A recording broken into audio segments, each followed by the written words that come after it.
At 76, Meryl Streep, the woman often hailed as the greatest living actress, has spent more than 5 decades embodying everyone from queens and mothers to outcasts and revolutionaries. With 3 Academy Awards and 21 nominations, she has long represented Hollywood excellence, admired not only for her unmatched range, but for her grace, humility, and quiet authority. Yet, even legends have limits. And for the first time, Streep has broken her lifelong silence to reveal the 5 actors who tested her patience, her professionalism, and perhaps most revealingly her belief in respect and collaboration. This is not the confession of a bitter star, but a portrait of a woman who has seen it all, endured it all, and decided that honesty, after 50 years of diplomacy, is the truest form of legacy. If this kind of story touches your heart, if you're someone who cares about truth, responsibility, and speaking up for the voiceless, please like this video, subscribe to our channel, and share it with someone who should hear it. Let's get started. Number 5. Pierce Brosnan. To the public, Mamma Mia was a joyful, sun-soaked musical that brought together nostalgia, ABBA hits, and Streep's surprisingly strong vocals. But behind the scenes, things weren't nearly as harmonious. Her co-star, Pierce Brosnan, famous for his effortless Bond-era charm, found himself on the wrong side of Streep's meticulous standards. While Streep spent 6 months training with vocal coaches to ensure every note honored the film's musical heart, Brosnan reportedly took a lighter approach. He thought his charisma could carry him, recalled one vocal consultant, but Meryl saw that as disrespect to the work, the audience, and the material itself. The tension reached its peak during rehearsals for their duet, SOS. After several failed takes, Streep suggested they practice separately. Those present described the moment as icy, though never unkind.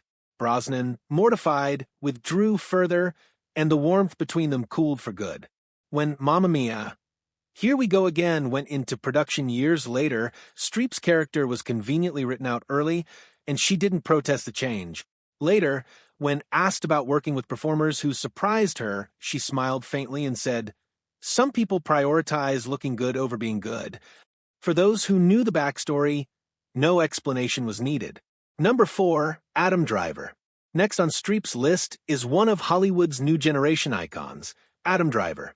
They appeared together in The Report and Marriage Story in 2019, 2 critically acclaimed films that showcase their intensity and emotional range. Yet their brief collaboration revealed a creative gulf that Streep found deeply unsettling. Driver, known for his immersion in roles and laser focus, worked in near silence between takes, often isolating himself with headphones. Streep, by contrast, thrives on connection and responsiveness. Meryl listens. She reacts. She wants to discover something new in every take, said one crew member. Adam arrived knowing exactly how he wanted every line to sound. It was like watching 2 masters playing different instruments. During one rehearsal, Streep suggested exploring a softer emotional shift in a tense scene. Driver declined, saying he had already mapped out the character's journey. The room went quiet. Streep, ever the diplomat, nodded, but the spark between them dimmed. Later, she would say in an interview, "Acting is listening and responding. If you've decided everything before you begin, you're not really acting, you're just waiting for your turn to speak." She never mentioned Driver by name, but everyone who'd been on set with them knew the reference. To Streep, Driver's intense solitude wasn't artistry, it was isolation. And in a profession built on empathy, that isolation felt, in her words, lonely. Number 3, Jeremy Irons. The third name on her list brings us back to the early 1980s when Streep and Jeremy Irons starred in The French Lieutenant's Woman. Their chemistry was electric, their performances legendary, and the film earned both critical acclaim. But behind that brilliance lay an undercurrent of frustration. Irons, with his Shakespearean background and aristocratic demeanor, often explained scenes to Streep as if she were a student rather than an equal. One assistant director recalled, he'd start sentences like, "What you might try, Meryl, is," and you could see that look flash in her eyes. She didn't need teaching. She needed partnership. Decades later, when they reunited for The Iron Lady, history repeated itself. Streep was already a 3-time Oscar winner, yet Irons still adopted a professorial tone. During one discussion, he began describing Margaret Thatcher's political context, something Streep had spent months researching. Her dry reply, "Yes, I think I read something about that," silenced the room. The final straw came during the Iron Lady's press tour, when Irons credited the film's success to his stabilizing presence as Dennis Thatcher. For a performer who had built her career on humility and preparation, it was a galling claim. "Meryl doesn't mind sharing credit," said a friend, "but she detests unearned credit, especially when laced with condescension." When asked later about Irons, she smiled thinly and said, "Jeremy brings a certain conviction to everything." For Streep, those carefully chosen words said everything. Number 2, Dustin Hoffman. Perhaps the most infamous entry on her list, and one that shaped Streep's early career, is Dustin Hoffman. Their collaboration in Kramer vs. Kramer produced one of cinema's greatest performances and earned both actors Oscars. But the reality, as later revealed, was far darker. Hoffman, already a star, decided to help his young co-star by provoking her emotionally. He referenced her late partner, John Cazale, just months after his death, in an attempt to elicit grief during scenes. He slapped her unexpectedly in one take. He altered dialogue without warning. It wasn't collaboration, one crew member said. It was cruelty disguised as creativity. Streep endured it silently, channeling her anger into the role that would define her career. Years later, Hoffman defended his actions, claiming his behavior brought out her best. To Streep, that narrative that a man's aggression made her performance was worse than the slap itself. When the Me Too movement reignited discussions about power on set, Streep spoke with characteristic restraint. There were things that were not appropriate, but times were different. Would I put up with that now? No. It was one of the few times she acknowledged the pain behind the Oscar. Hoffman's name was never mentioned again, but the boundary it taught her became unbreakable. Number 1, Robert De Niro. At the top of Streep's list stands Robert De Niro, the actor she once called the greatest of our generation. They starred together in Falling in Love, 1984, and Marvin's Room, 1996, and while their performances glowed with subtle intimacy, the working experience, by all accounts, was painfully cold. De Niro, a purist of method acting, remained in character at all times. Between takes, he avoided conversation, skipped small talk, and often asked for silence on set. For Streep, who believes emotional truth thrives on human connection, the experience was isolating.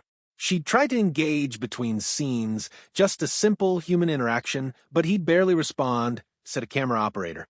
Eventually, she gave up. Their creative philosophies clashed at every turn. De Niro sought immersion, Streep sought spontaneity. His silence was seen as discipline, hers as disruption. When Bob needed quiet, the entire crew obliged, a producer recalled. When Meryl asked for rehearsal time, it was treated as optional. That double standard stayed with her. By the time they filmed Marvin's Room, Streep had accepted they would never connect. During the press tour, De Niro's monosyllabic answers left her carrying the conversation alone. After one exhausting day, she reportedly sighed, "That's enough of that for one lifetime." And it was. Though both have since spoken publicly with mutual admiration, neither has shown interest in reuniting on-screen. To some, this list might sound like bitterness, but to those who know her, it's the opposite, a reflection of her boundaries and her integrity. Diane Keaton, one of Streep's closest friends, once said, "Meryl doesn't expect perfection. She expects respect." That's her line in the sand. Each of the 5 names represents a different violation of that respect. Brosnan's casualness, Driver's isolation, Irons's condescension, Hoffman's cruelty, De Niro's detachment. They aren't villains. They're reminders of the fragile balance between ego and collaboration. Streep's entire career has been built on empathy, the ability to inhabit another soul completely. But empathy requires openness, trust, and mutual care. When those are missing, even brilliance can turn toxic. Today, in her 70s, Streep is more selective than ever. Directors say she now reviews potential cast lists not to wield power, but to protect her creative space. She'll work with newcomers, veterans, anyone, one insider said, but only if they respect the process. She doesn't have the patience for chaos anymore. And yet, for all the firmness of her boundaries, Streep remains unfailingly gracious. She never names names in public. She still praises De Niro's genius, acknowledges Hoffman's legacy, and calls Brosnan a lovely man. But her choices speak louder than words. She will not share a set with them again. The revelation of this list sent quiet ripples through Hollywood, not because of the gossip, but because of what it represents.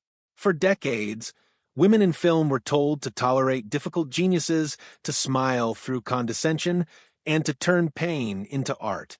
Streep's honesty reframes that narrative. She's not condemning these men, she's affirming herself. After 50 years of carrying films, elevating scripts, and redefining acting itself, she's earned the right to demand peace on set. And younger actresses have noticed. She's teaching us that boundaries are not arrogance. One rising star said, "They're self-respect." As Stanley Tucci, her longtime collaborator, once put it, Meryl doesn't need everyone to work her way. She just needs them to respect that other people have their own way, too. That's professionalism. So, what does this list truly reveal? It's not a story of resentment, it's a story of evolution. A woman who began her career accommodating others has grown into an artist who protects her space, her time, and her truth. Her dislikes aren't about ego, they're about values. In an industry obsessed with youth, gossip, and competition, Streep's quiet defiance stands out. She reminds us that integrity, not approval, is the real measure of greatness. Her 5 most difficult co-stars may have tested her patience, but they also helped define her boundaries, sharpen her instincts, and solidify her legacy as not just Hollywood's finest actress, but its most self-aware. As she once said, "Talent opens doors, but respect keeps them open."